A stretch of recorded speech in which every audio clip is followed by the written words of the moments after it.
What's up, Mortgage Coach community? Dave Savage here. And today I am interviewing Dr. JJ Peterson. What's up, JJ? Not much. How are you? Well, I better check. Do I have to call you doctor every time, or can I call you JJ? Or is it always You Dr. can go JJ? back and forth as long as you just, you drip it in a little bit. I think we're fine. So. Right on, right on.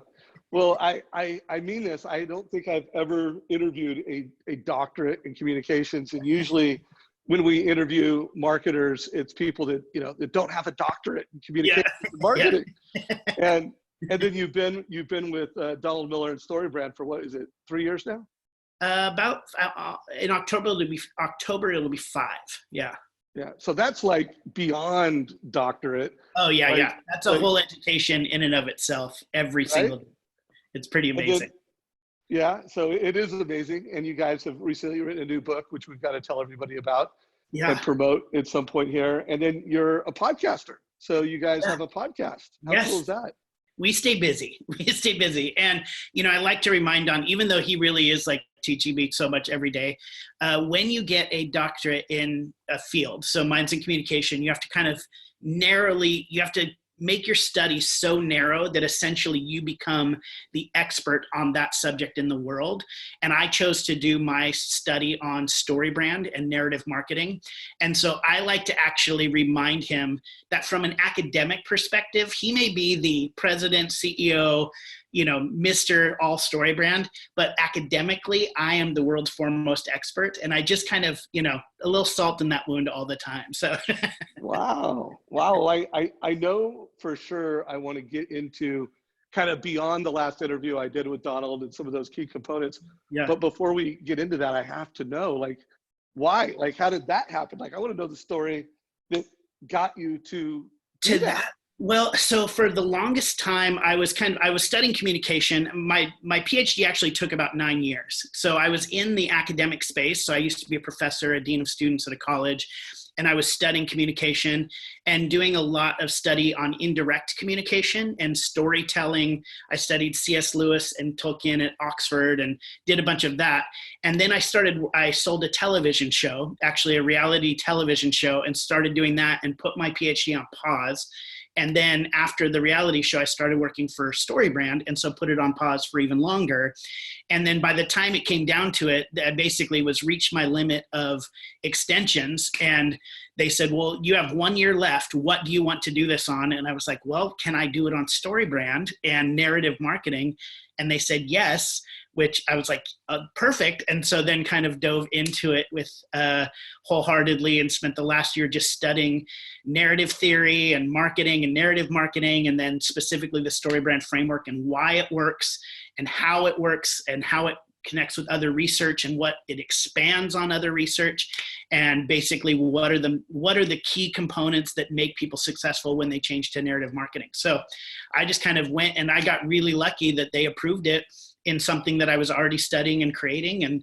And then when you get that, so when you do your dissertation, it has to quote unquote add to scholarship.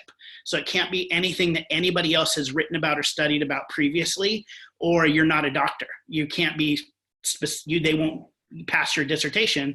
So essentially, when they put that stamp on it, then what they say is you are now the world's foremost expert in this space, because nobody else has ever studied this specific aspect. And so it's not really like a fancy title or anything, but like I said, I poked Don a little bit. I go, well, as the world's leading academic expert on this, maybe I can help you. You've got a perspective. Well, I know I got the right guy here.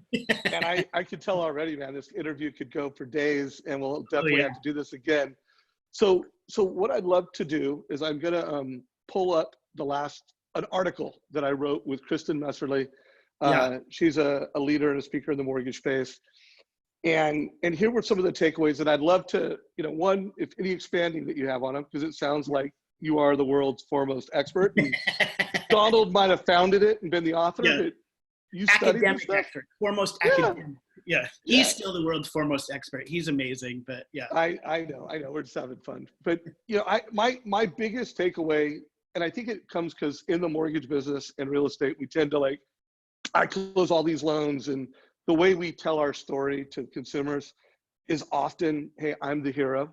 Yeah. Listen to me, trust me. And he really made a great case of, no, man, don't be the hero, be the guide. Yeah. And so, you know, as I broke it down, and anybody listening to this, we'll put a link down below in show notes, whether it's on Facebook or YouTube, link down below to this article. And so that was like, boom, you know, number one. Number two, which is keep it simple. We tend to talk in industry jargon and not is consumer simple, or we talk at a 12th grade doctor level when we need to be talking at a 4th or 5th grade level.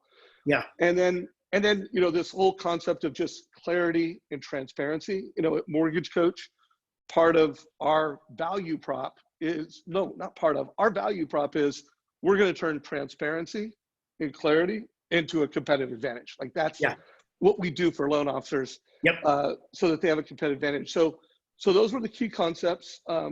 You viewers, check it out. Also check out the interview I did with Donald if you really want to nerd out on this. So before we go on, is there anything else I don't know if you listened to that interview, but are there, you know, the mortgage space, are there some key concepts we should add, or do you want to just go deeper on some of these? Well, some of that, I mean, we can kind of do both a little bit. So the fun thing for me is, when you're living in the mortgage space, I think a lot of people are looking for a competitive advantage, right? There's a lot of people that are out there. And so when they're trying to create marketing, they're trying to look for, well, I need to be competitive and I need to differentiate. I would argue that the greatest differentiation you can have is clarity.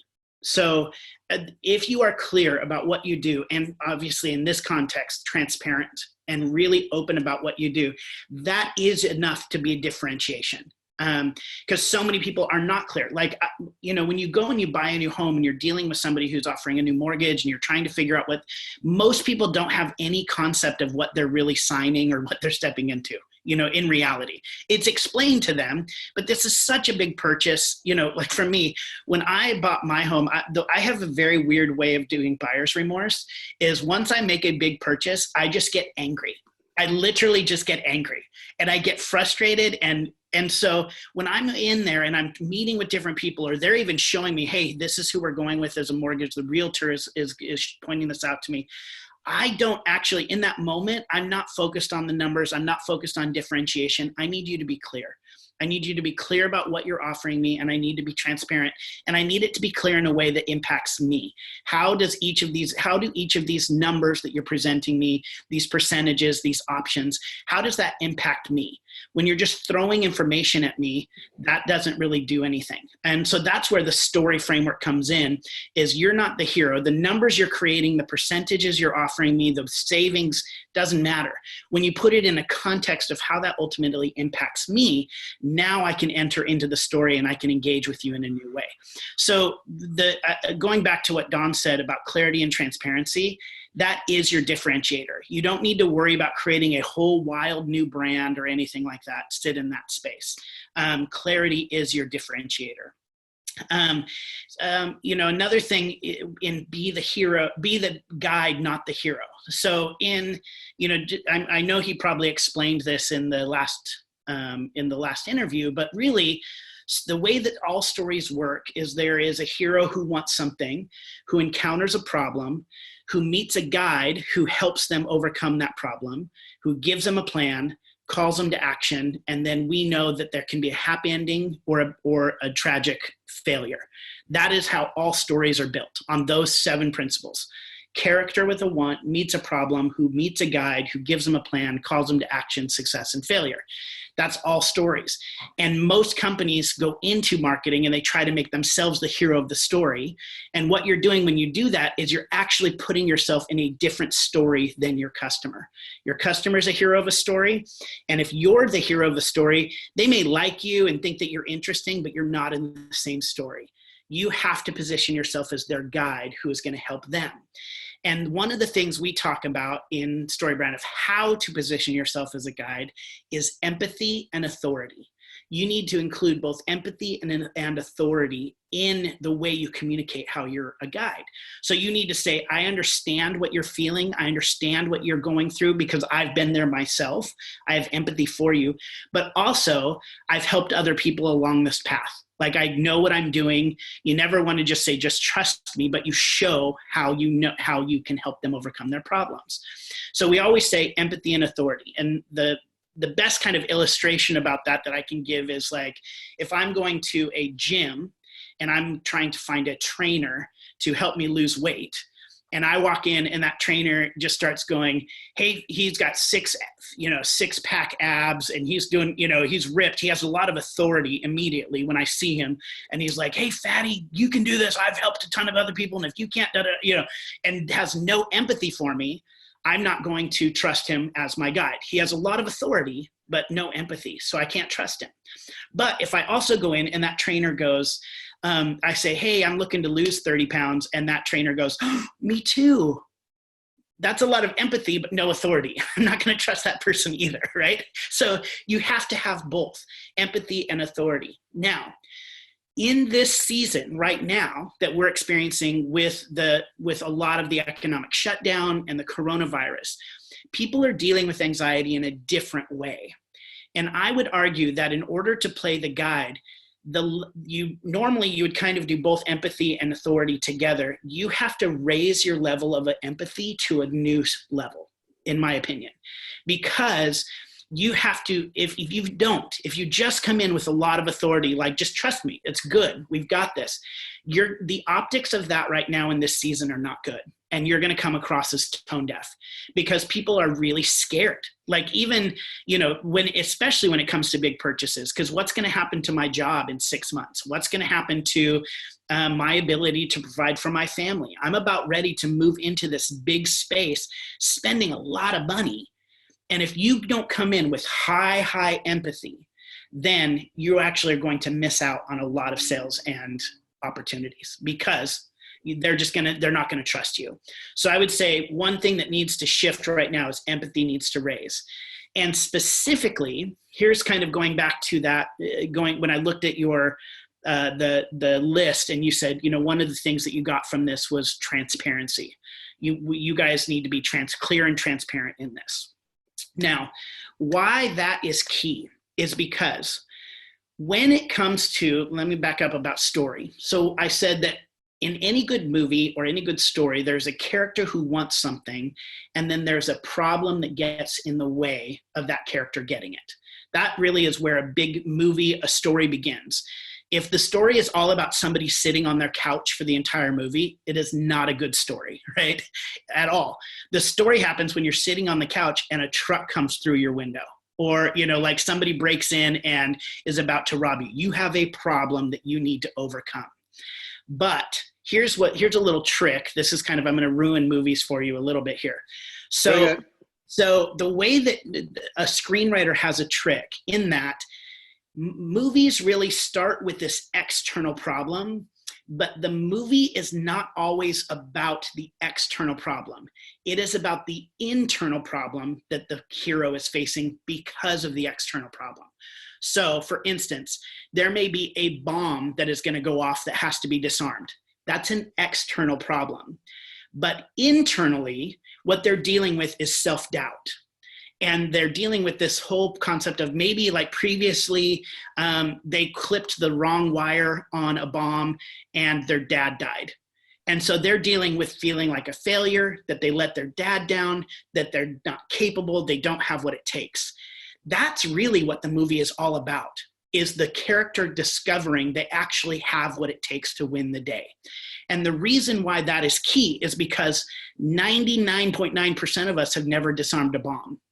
So we can't identify with that external problem that the hero, or, Liam Neeson's daughter gets kidnapped for the 20th time in Taken 22.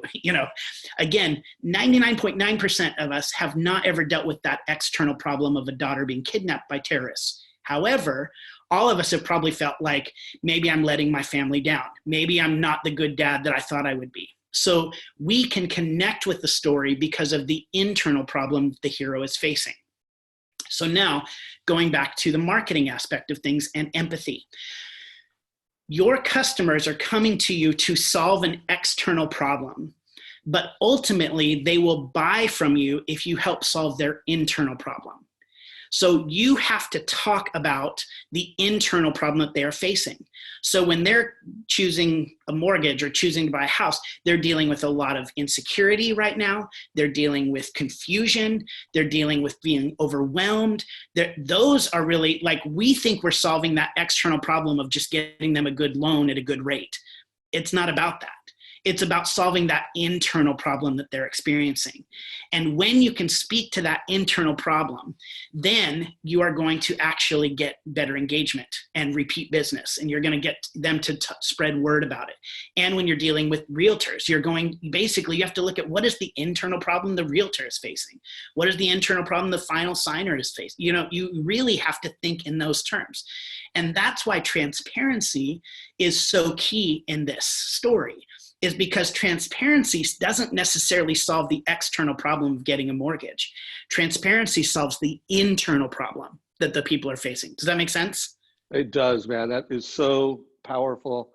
I can tell right now I'm going to title this Turning Transparency and Clarity into a Competitive Advantage with Dr. J.J. Peterson. That is and now you know why you're doing that, right? You're doing that. Why clarity and transparency is a competitive advantage is because you're solving your customer's internal problem, not just external. And internal is more powerful. And when you position yourself as a guide, you have to do high empathy. And so high empathy, again, goes back to the internal problem, which is solved by clarity and transparency. So there is literally a method to the madness of why you're doing it. There is research. There would ultimately be research that says that's why that's a competitive advantage, because you're showing empathy and you're dealing with their internal problem, which is more important than their external. So I love this, and I know our community is going to eat it up because our community is all armed with the total cost analysis. I want to show something, and then I want to get your impressions and get your feedback on how we could tell a story around this.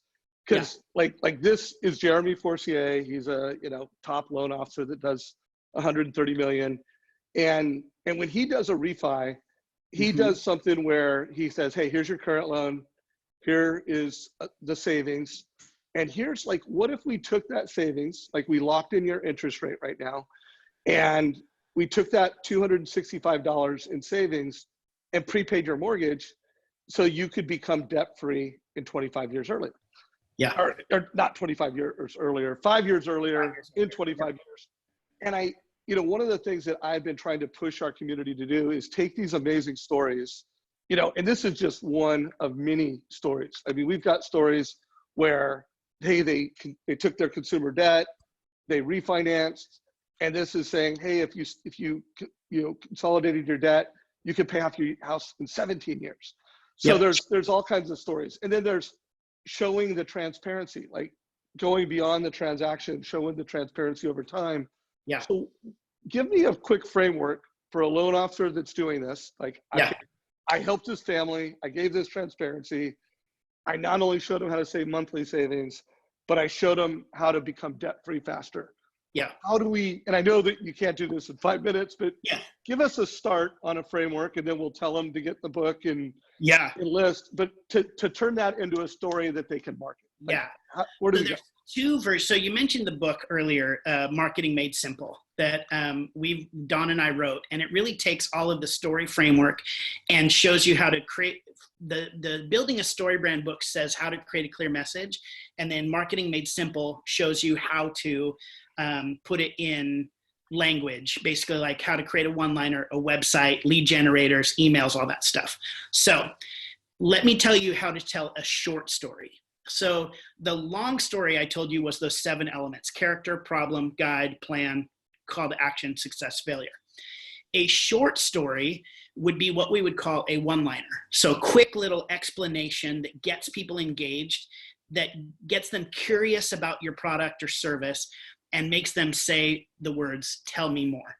Okay, so we're just gonna tell a short story. And the formula for that is problem, solution, success. Okay, so there's 3 elements to it. What is the problem they're experiencing? What is your solution? And what does life look like after? So in that very short thing that you just showed me, that refinance, you would say something like this. A lot of people don't realize that they are wasting money on their mortgage.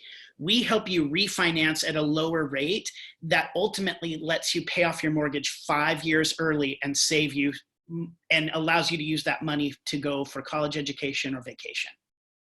Right? So problem, a lot of people don't realize, or a lot of people don't understand that for $0 extra more than you're paying right now, you could pay off your loan 5 years early.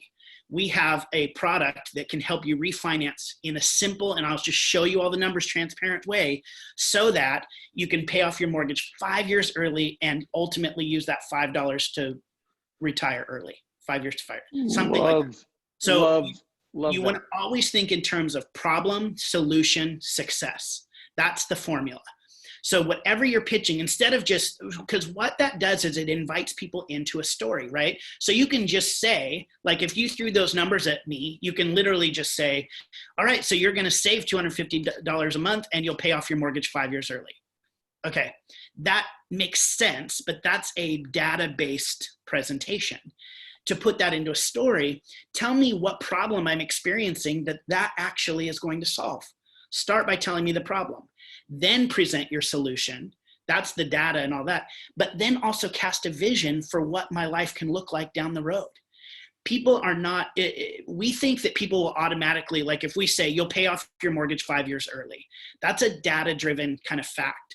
But people don't have the time or mental space to do the gymnastics to say, but what does that mean? You literally have to tell them what that means.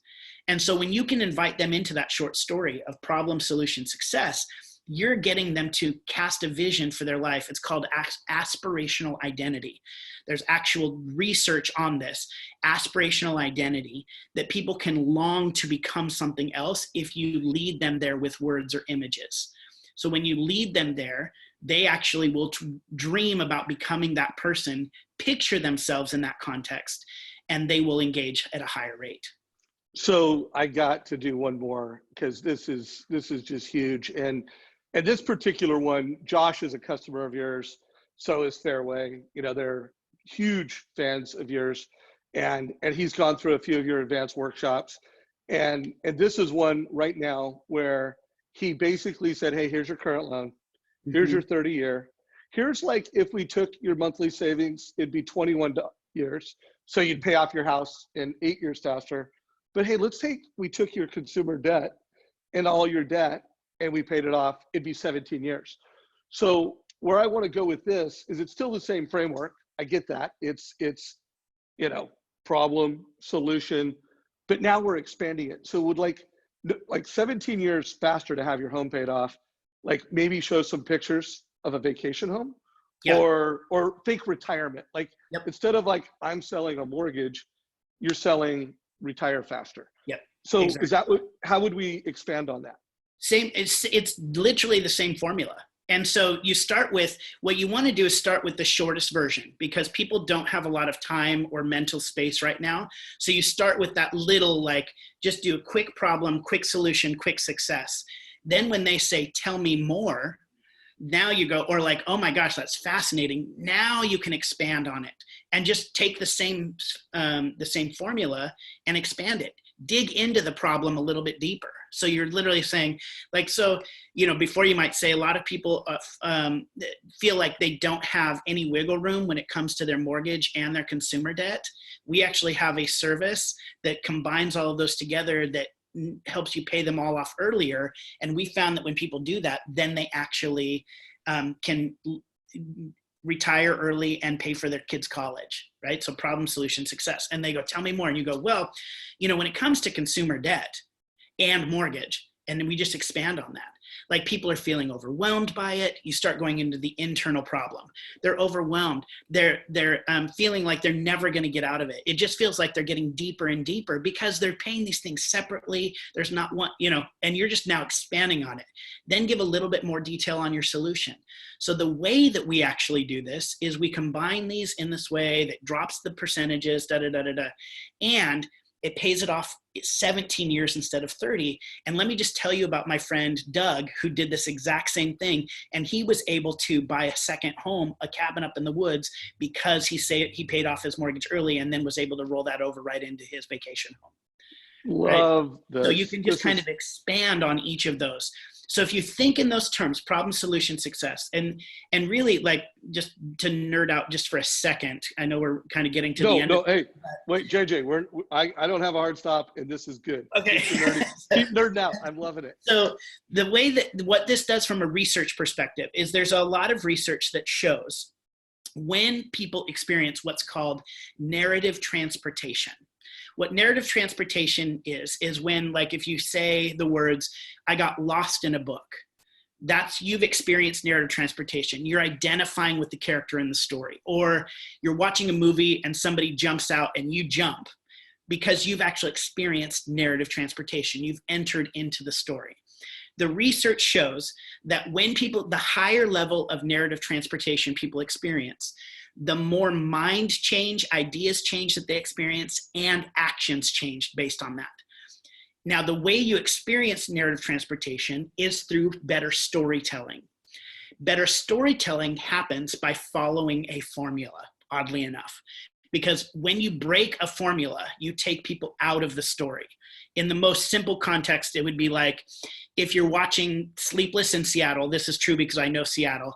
I'm watching Sleepless in Seattle. They're driving over a bridge to somewhere, and I know that bridge does not go to where they end up, right? Like, they break the rules of time and space, and I'm now taken out of the movie because they broke rules, that it doesn't follow time, or they go, you just drove in 2 minutes what I know takes 10 hours. You break this time space, fidelity and coherency is broken. So they don't follow the rules. Then I'm removed from the story. I'm not as engaged in it, and therefore it has less impact on me. So taking that all into marketing, when you follow the narrative framework, the rules of story, so problem has to come before solution, and you have to end in success. People will, when you follow those rules, experience narrative transportation. They will see themselves in the story. And we know, based on research, when they see themselves in the story, their minds are more likely to change and their actions are more likely to change, meaning they will trust us more and they will buy from us more, because we've told a clear story that follows the rules. And there's even research that shows that people can experience narrative transportation in as little as one image. Like an Instagram image with a one-sentence caption, people can experience narrative transportation. So in something as simple as a one-liner, which is that formula I just gave, problem, solution, success, that actually, it matters. It matters to tell the story that way, because when you tell it with fidelity and coherency, when it goes in the formula, sticks to the rules, then people will experience narrative transportation. They will see themselves in that story. And then your ability to get them to trust you and buy from you will also go up. There's science behind it. That's what my dissertation was about. Well, you are the doctorate in communication. And so one last question. Yeah. Because I think our community can do that. Yeah. But I also think, like, the call to action, sometimes it's like, oh, learn more, call me. Yeah. And where I've seen them have the most success is when they're, again, we call it a total cost analysis, although we advocate to our community, like, change the name. If it's to the Smith family, call it the Smith loan analysis, but call it something different, don't do what Quicken does. Don't do what Big Bank does, apply, get a credit, like, say it differently, and make sure that whatever that call to action is, it speaks to clarity and transparency. So, like, and that's why I like total cost analysis, because that term has a sound of more, transparency. Yep. Any just words of wisdom around the call to action and how they might tie that all together? The biggest thing I would say is, don't be afraid to give a strong call to action, which essentially is buy now, sign up, whatever it is. Like, a lot of people think if we just present this information, it will be compelling enough that people will make their decision. And so we leave it with something like, well, let me know what you think, or, well, I'm going to let you. No, don't do that. In movies, there's a reason why so many movies have bombs in them with timers that are going to go off. Because there is a moment in the movie that the hero has to either accept this call to action, move forward, or reject. And we know what success or failure looks like. The bomb's going to explode, everybody dies, or the bomb is disarmed and everybody lives. We know what that end of the story looks like. But there is a moment. If the bomb wasn't going to go off for 30 years, there's no urgency, right? That nobody has to, the hero doesn't have to act. So what we really say with the call to action is give them something that in the moment they need to accept or reject. That is what a powerful, strong call to action is. So learn more, or let me know what you think, or let me call you in a few weeks. No. Call to action. They may reject it in the moment, to be very honest. They may take it and reject it in the moment. However, you have now shown them that you have confidence in the product that you're pitching to them, right? A weak call to action basically says, I don't know if I really believe this is going to help you, and you have to decide. That a good guide doesn't do that. A good guide stays strong and says, no, I believe this is what's best for you. Not arrogantly, but with a lot of empathy, says, I believe this is what's best. And I'm going to call you to say yes or no right now. And you have the right to say no. But the reality is, I'm going to say, so are we going to sign? So you have 24 hours, you have, whatever it is, you want to give a definitive accept or reject moment there. What is the next thing they need to do to move forward in their story? So mortgage coach community, you just got an incredible process and framework. I see so often that you're weak with your call to actions. Be clear and offer transparency. Click here to get your personal total cost analysis. And I like the word, pulling from what he said, we have to be more empathetic than ever before. And there's a lot of generic content and infographics. You're going to personalize it. I'm going to listen to you, and I'm going to personalize X for you.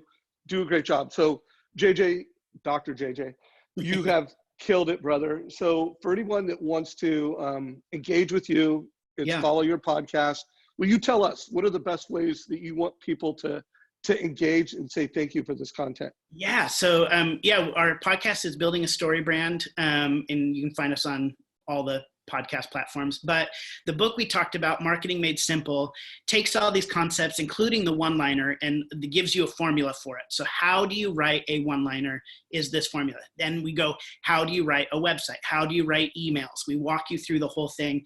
And Marketing Made Simple can be bought on Amazon or at bookstore, well, not bookstores right now. And Audible, guys. It's on Audible. And Audible, yep. And there's a special little bonus at the end of the Audible one.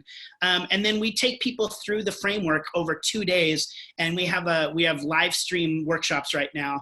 And you can go to StoryBrand.com, where we actually help you create the full story. So not just the short story of problem, solution, success, but all 7 elements of what's the language you need to be using in everything for your entire story for your character.